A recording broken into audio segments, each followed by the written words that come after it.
ہمارے ساتھ پڑوس ملک سے معروف عالم دین اور عالمی شہرت یافتہ شخصیت حضرت مولانا مفتی عدنان کاکا خیل صاحب دامت برکاتہم، جو بانی اور صدر ہیں البرہان اسلام آباد پاکستان کے، اور سوشل میڈیا کی ایک بہت معروف شخصیت ہیں۔ آپ کے ویڈیو کلپس، آپ کی تقریریں، آپ کی تحریریں، آپ کے نظریات، آپ کی خدمات ہمارے ملک میں بھی بے پناہ متعارف ہیں، اور میں جس وقت اس پروگرام کا اعلان کیا گیا تھا اس کے بعد سے ہمارے پاس ہزاروں کی تعداد میں میسیجز اور پیغامات موصول ہو رہے ہیں کہ حضرت کو جلدی لائیے، حضرت سے ہم لوگ روبرو ہونا چاہتے ہیں۔ میں دیوبند دستک اور مولانا ارشد مدنی آفیشیل پر آپ کو خیر مقدم کہتا ہوں۔ جزاکم اللہ خیر، احسن الجزا، آپ نے اپنا قیمتی وقت نکالا۔ اب ہم بلا کسی تاخیر کے آپ سے گزارش کریں گے کہ آج کے اس آخری نشست میں، شیخ الاسلام کانفرنس کی آخری نشست میں اپنا کلیدی خطاب فرمائیں۔ جزاکم اللہ، وعلیکم السلام ورحمۃ اللہ وبرکاتہ، اور تمام سننے والوں کو، دیکھنے والوں کو السلام علیکم ورحمۃ اللہ وبرکاتہ۔ سب سے پہلے تو میں ان تمام منتظمین کو جنہوں نے شیخ العرب والعجم، شیخ الاسلام والمسلمین حضرت مولانا سید حسین احمد صاحب مدنی رحمۃ اللہ علیہ کی حیات و خدمات پر اس آن لائن سیمینار کا اہتمام کیا، اور نئی نسلوں کو حضرت شیخ الاسلام رحمۃ اللہ علیہ کے افکار سے، ان کے خیالات سے، ان کی زندگی اور ان کے مشن سے واقف کرانے کی کوشش کی، تو ان کو مبارکباد پیش کرتا ہوں۔ مجھے آپ نے نہیں بتایا تو میں بتا دیتا ہوں اپنے سننے والوں کو کہ ہمارا تعلق اس خاندان کے ساتھ کتنا قدیم ہے۔ میرے دادا اسیر مالٹا مولانا عزیر صاحب رحمۃ اللہ علیہ ان 5 اسیروں میں سے ایک تھے جو شیخ الہند مولانا محمود حسن صاحب کے ساتھ مالٹا میں تھے،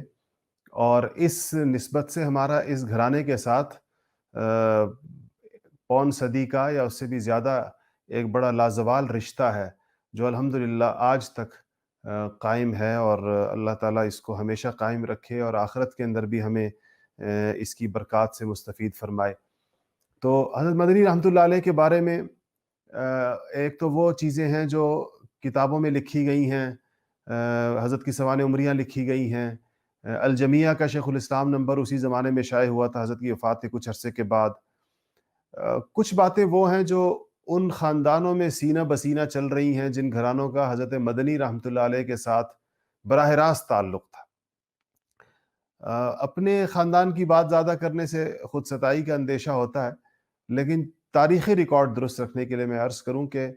میرے دونوں دادا جو دونوں بھائی تھے آپس میں، حضرت مولانا عبدالحق نافع گل رحمۃ اللہ علیہ جو دارالعلوم دیوبند کے استاذ الحدیث بھی تھے، اور کافی زمانہ انہوں نے وہاں پہ پڑھایا تقسیم سے پہلے، اور ان کے بڑے بھائی اسیر مالٹا مولانا عزیر گل صاحب رحمۃ اللہ علیہ، ان دونوں حضرات کو حضرت شیخ الہند رحمۃ اللہ علیہ اور اس کے بعد ان کے جانشین حضرت مولانا سید حسین احمد مدنی رحمۃ اللہ علیہ کے ساتھ ایک خصوصی تعلق تھا۔ مولانا عزیر گل صاحب رحمۃ اللہ علیہ تو مالٹا میں شیخ الہند کے ساتھ قید تھے، اسیر تھے، اور جس زمانے میں وہاں پر اسیر تھے اپنے استاد کے ساتھ، تو یہاں خانوادہ شیخ الہند کے اوپر ان کے چھوٹے بھائی مولانا نافع گل صاحب جو مشہور تھے نافع گل صاحب کے نام سے، پورا نام ان کا مولانا عبدالحق نافع گل تھا، یا مولانا عبدالحق نافع پشاوری کہلاتے تھے۔ تو وہ یہاں پر اس زمانے میں آخری سال تھا ان کا دورے کا، یہ، اور وہ امام العصر حضرت علامہ سید انور شاہ کاشمیری رحمۃ اللہ علیہ کے پاس انہوں نے دورہ بھی کیا، لیکن ان کا قیام شیخ الہند رحمۃ اللہ علیہ کے گھر کی بیٹھک میں، جہاں وہ جس طرح شیخ الہند کی نرینہ اولاد نہیں تھی تو گھر کی خدمت کا کام اور سودا صرف بازار سے لانے کا کام یہ چھوٹے بھائی یہاں پر کیا کرتے تھے۔ یہی جو رشتہ شیخ الہند کے ساتھ تھا ہمارے اجداد کا، وہ پھر منتقل ہوا حضرت مدنی رحمۃ اللہ علیہ کی جانب، کیونکہ وہ جانشین تھے شیخ الہند رحمۃ اللہ علیہ کے، اور سارا حلقہ ہی ان سے وابستہ ہوا۔ تو ان دونوں حضرات کا پھر بڑا گہرا تعلق رہا، اور شاید آپ کو علم میں نہ ہو کہ 1970 میں، میری بھی پیدائش سے پہلے کی بات ہے، لیکن ہم نے اپنے بزرگوں سے سنا ہے کہ حضرت مولانا سید اسعد مدنی رحمۃ اللہ علیہ پہلی دفعہ جب پاکستان تشریف لائے تھے تو 70 کی دہائی میں، 70 کی ابتدا کے اندر، تو ان کے سفر کا جو مقصد تھا یہاں آنے کا، وہ بھی ہمارے ہاں ہی تشریف آوری تھی ان کی، کیونکہ مولانا عزیر گل صاحب زندہ تھے، اور شیخ الہند، وہ شیخ الہند رحمۃ اللہ علیہ کے سب سے آخری شاگرد تھے جو دنیا سے گئے ہیں تقریباً، معروف لوگوں میں سے. تو وہ ان سے ملنے کے لیے ہمارے آبائی گاؤں، جو بہت ایک دور افتادہ بستی ہے خیبر پختونخوا کی، تو وہاں وہ تشریف لائے تھے، اور ان کے ساتھ بہت بڑا پھر پاکستان کے علماء کا ایک جمع غفیر تھا. پورے پاکستان میں ایک عجیب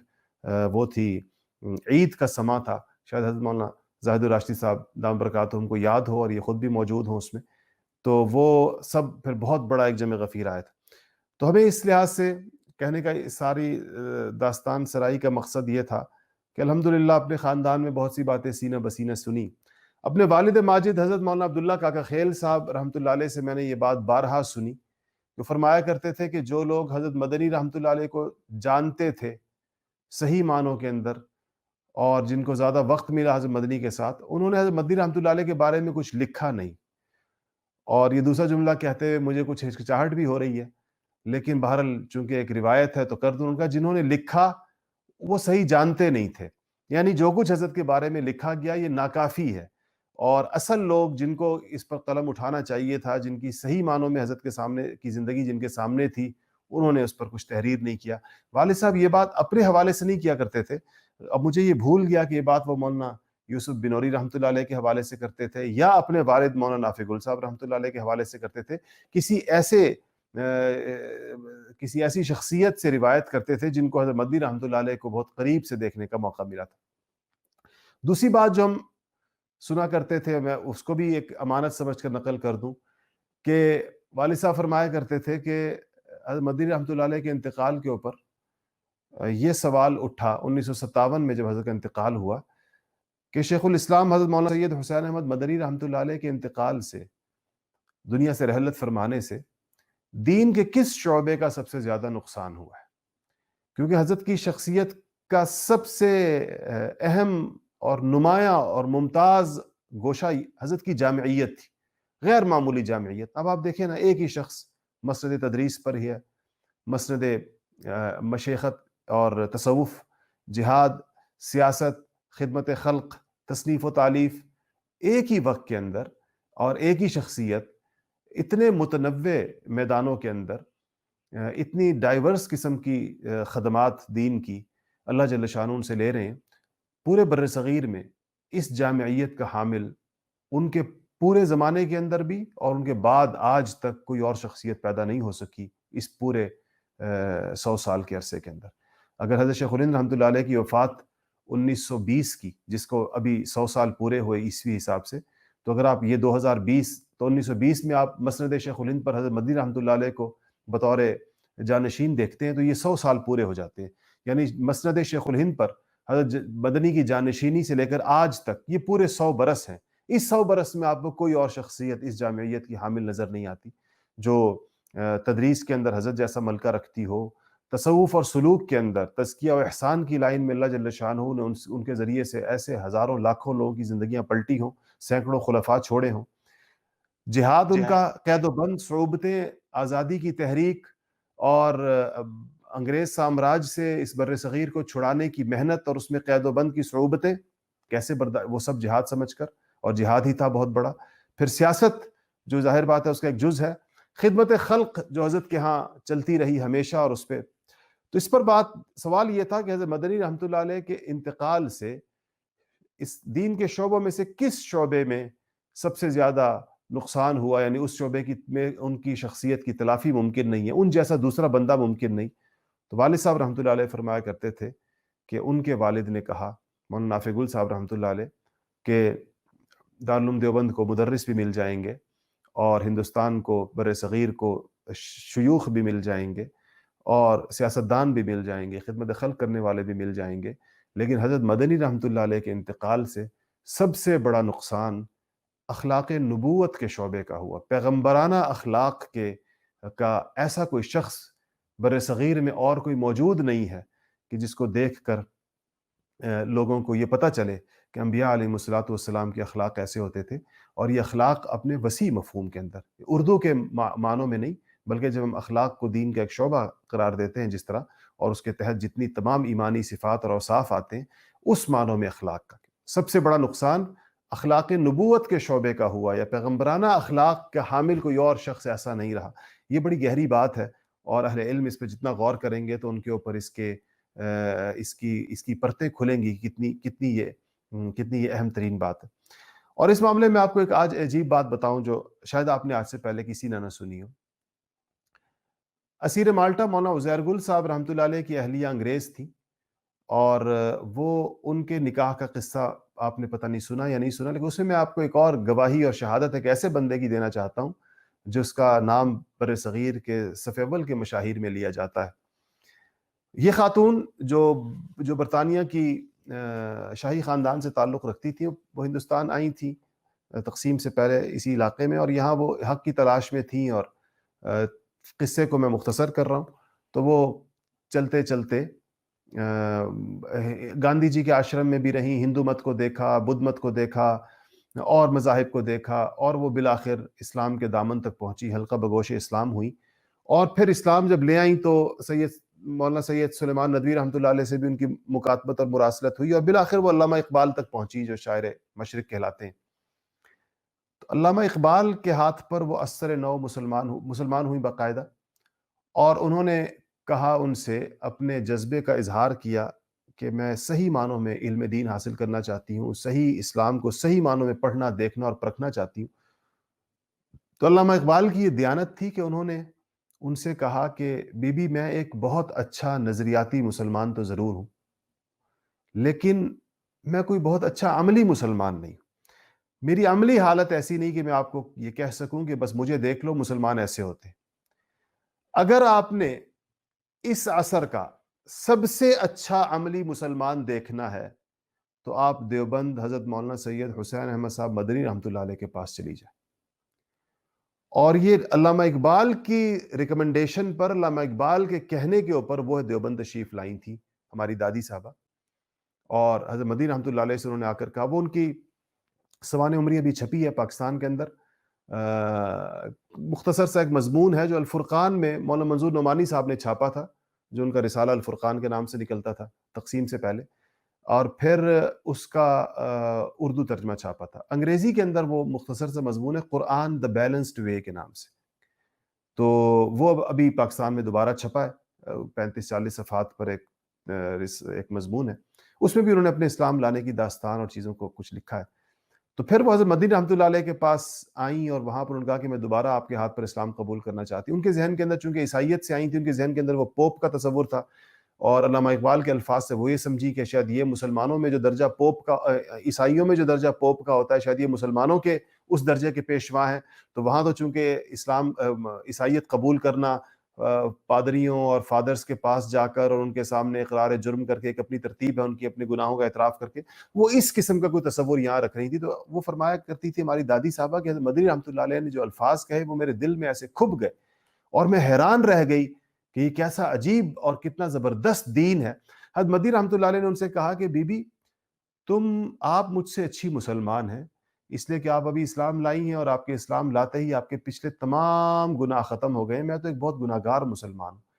تو وہ کہا کرتی تھی میں حیران رہ گئی کہ اتنا بڑا مذہبی پیشوا، ایک دین کا اتنا بڑا نمائندہ اپنے آپ کو گناہ گار کہہ رہا ہے، اور مجھ جیسی ایک عورت کو جو ابھی اسلام لائی ہے چند دن پہلے، اس کو کہہ رہا ہے کہ آپ مجھ سے زیادہ اچھی مسلمان ہیں.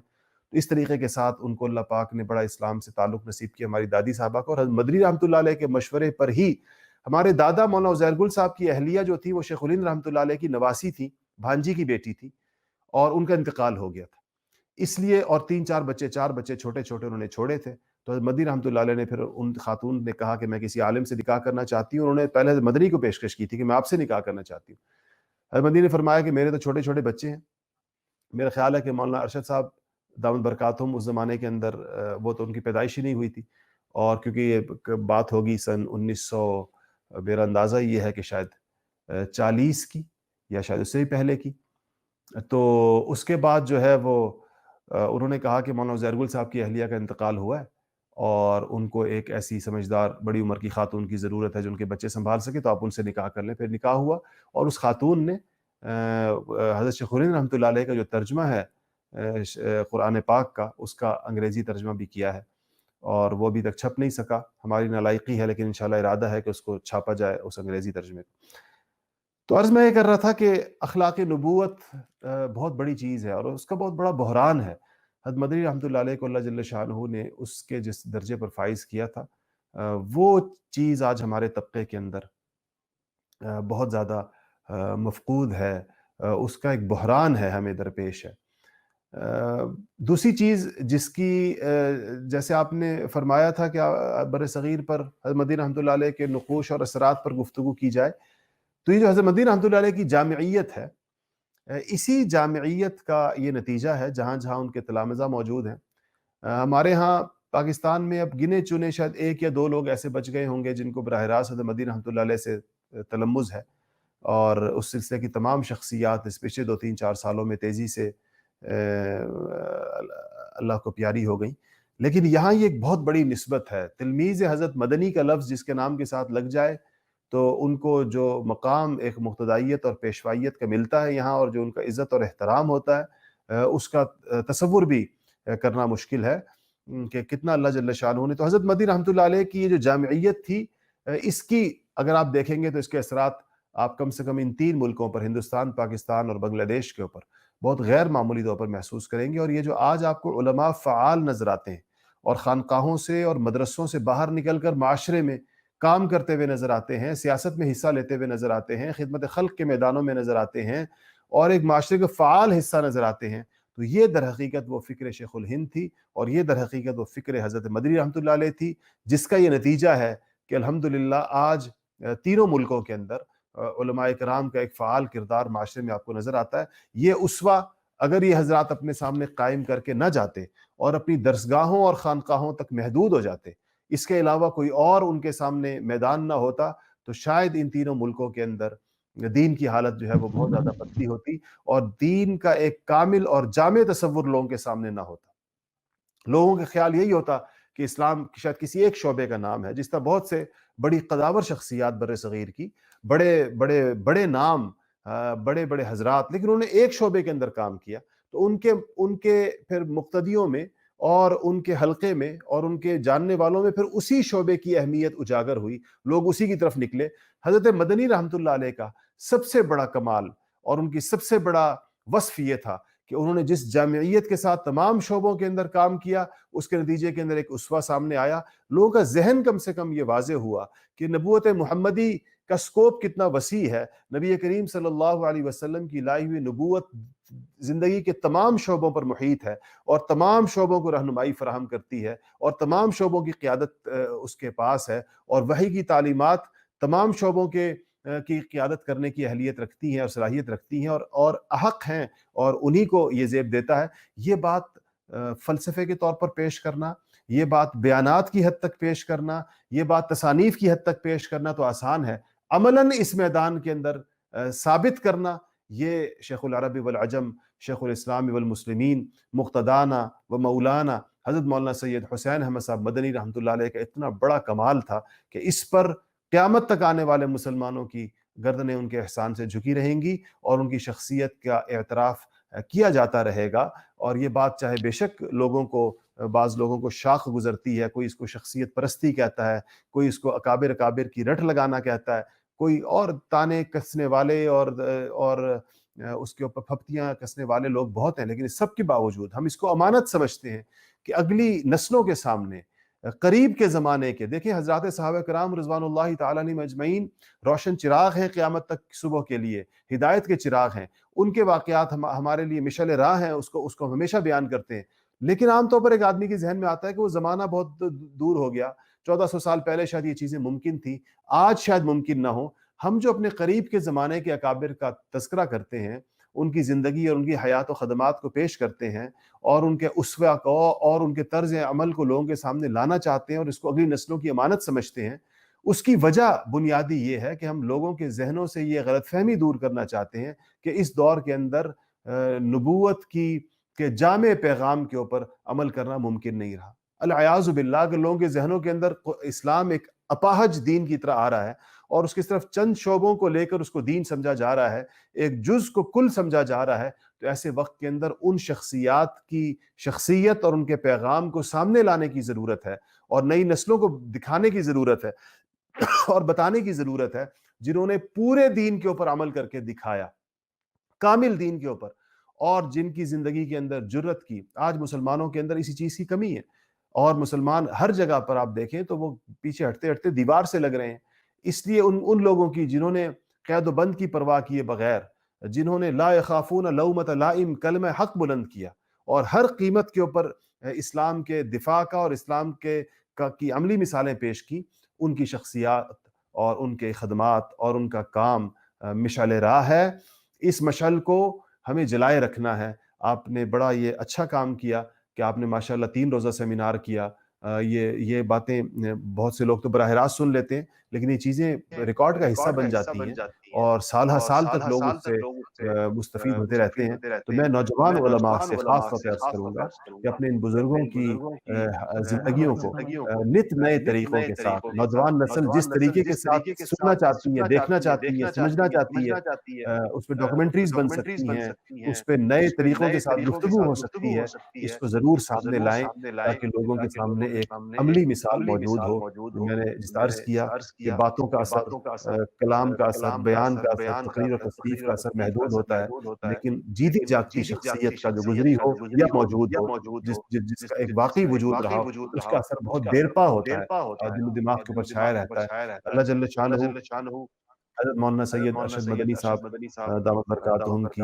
عمر میں، علم میں اللہ جل شانہ کی صحت میں برکت عطا فرمائے. ان کا وجود ہمارے لیے بڑا غنیمت ہے. ان کی ذات میں ہمیں حضرت شیخ الاسلام صاحب کی جھلک نظر آتی ہے. میں جب دہلی اترا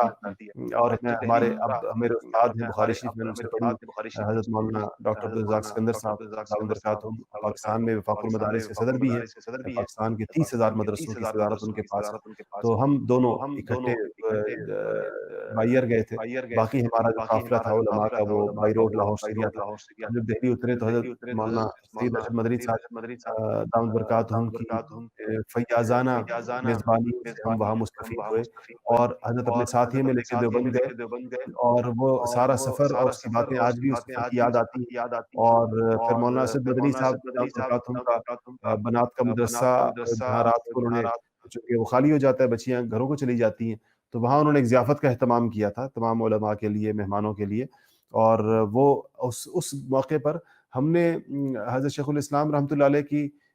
زندگی جو کتابوں میں پڑھی تھی، چونکہ ہم نے تو نہیں دیکھا تھا، ہمارے بزرگوں نے دیکھا تھا، تو وہ اس کے اندر ان کی مہمان نوازیوں کا اور ان کے دسترخوان کا اور مہمانوں کے اکرام کی جو باتیں ہم نے کتابوں میں پڑھی تھی، وہ ہم نے وہاں پر اس کے عملی نمونے اس خانوادے کے اندر، اس گھرانے کے اندر دیکھے. اور یقین آیا کہ دیکھیں واقعی وہ روایت الحمدللہ اسی طرح اس گھر کے اندر چل رہی ہے آج بھی، جیسے کہ آج سے 50 سال پہلے اور 70 سال پہلے موجود حضرات کو بہت ہی شاد و آباد رکھے اور اللہ جل شانہ ان مثالوں کو کبھی کم نہ کرے. کثر اللہ امثالہ، کہ اللہ جل شانہ ان مثالوں کو بڑھائے، زیادہ سے زیادہ لوگ اس طرح ہمارے سامنے آتے رہیں. اس پر میں اجازت چاہوں گا. وآخر دعوانا جزاکم اللہ خیر، احسن الجزاء. ہم شکر گزار ہیں آپ کے کہ آپ نے حضرت مدنی علیہ الرحمہ کی زندگی کے مختلف گوشوں پر سیر حاصل گفتگو ہی نہیں کی، بلکہ ان ایسے بہت سارے پہلو ہمارے سامنے آپ نے آج واشگاف کیے جن سے ہم لوگ واقف تھے اور ناواقف تھے. بہت ساری چیزیں پڑھی تھی لیکن بہت سارے گوشے ایسے تھے جو آج پہلی مرتبہ سننے میں آئے ہیں. ہم اپنے پوری جماعت کی طرف سے اور اپنی پوری ٹیم کی جانب سے، دیوبند دستک اور مولانا ارشد مدنی آفیشیل کی جانب سے آپ کے شکر گزار ہیں اور آپ کی اس حاضری کو اپنے لیے نیک پال تسلیم کرتے ہیں.